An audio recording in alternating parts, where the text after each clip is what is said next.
Thank you, Mary Louise and the Colorado Symphony, for that beautiful moment of reflection on what we've lost and will never regain, and the renewal that lies in each and every one of us.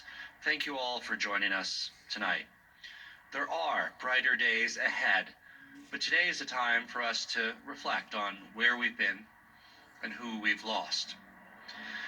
As we continue on the path towards a bright new future, I urge every Coloradan to protect yourselves and your loved ones.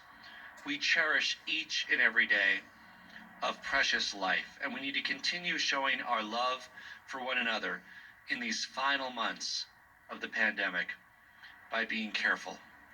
So please don't just do it because I'm urging you to. Do it because you love your family and your friends. Do it for those we've lost. Do it for the future of our state. Wear a mask. Remain a safe distance from others whenever you can. Limit your social interactions. And please, when it's your turn, get the life-saving vaccine. My fellow Coloradans, we know how this past year began. We know how it's gone. But how we build back depends on the actions that we take in the weeks and the months ahead. All of us working together across our entire state. And I have no doubt that we're up for the challenges of the future. We're almost there. God bless you, God bless Colorado, and God bless America.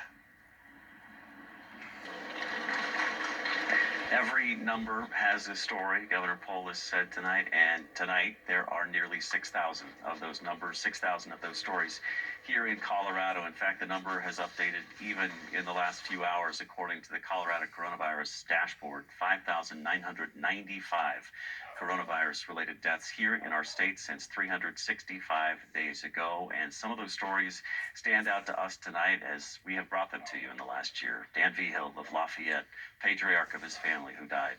Karen Hawes, a grocery store clerk at King Soopers, who passed away. And Jacqueline Paisano, 16 years old, among the youngest in our state to die. Yeah, Jeremy, you actually highlighted her story. Jacqueline Paisano is one of the youngest in our state today, as you just mentioned.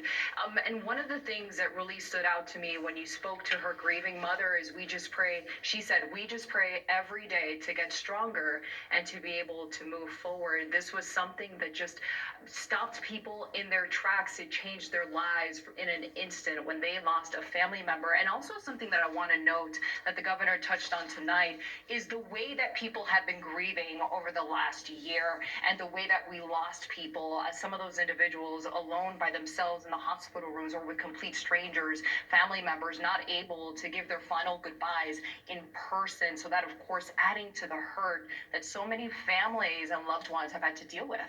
Oh, yeah, it is exponential, that hurt. You've been looking at the stunning backdrop here of the city and county building. You can see it right behind these two as they walk away there. I believe that's Mary Louise leaving the stage right now. The city and county building is going to be lit up various colors over the next few weeks in honor of the pandemic.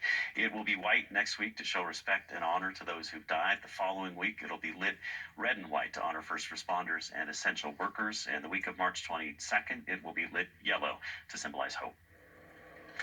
We have been following all of these stories all year long, and we want to remind you there is a Fox 31 News special coming up tomorrow night, taking a look back at the first year of coronavirus. It is coronavirus 1 year later in Colorado, and it airs at 5:30 p.m. right here on Fox 31, right after our 5 o'clock news. A look at some of the various stories that we've covered over the last year.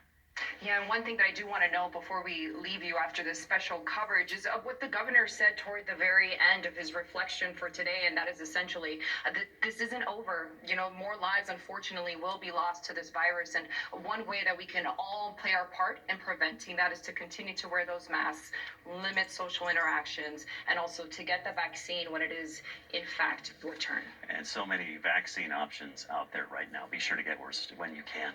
As we leave you tonight, we want to leave you with some of the names and faces of the people who have died in the last year from the coronavirus right here in Colorado. Take a look.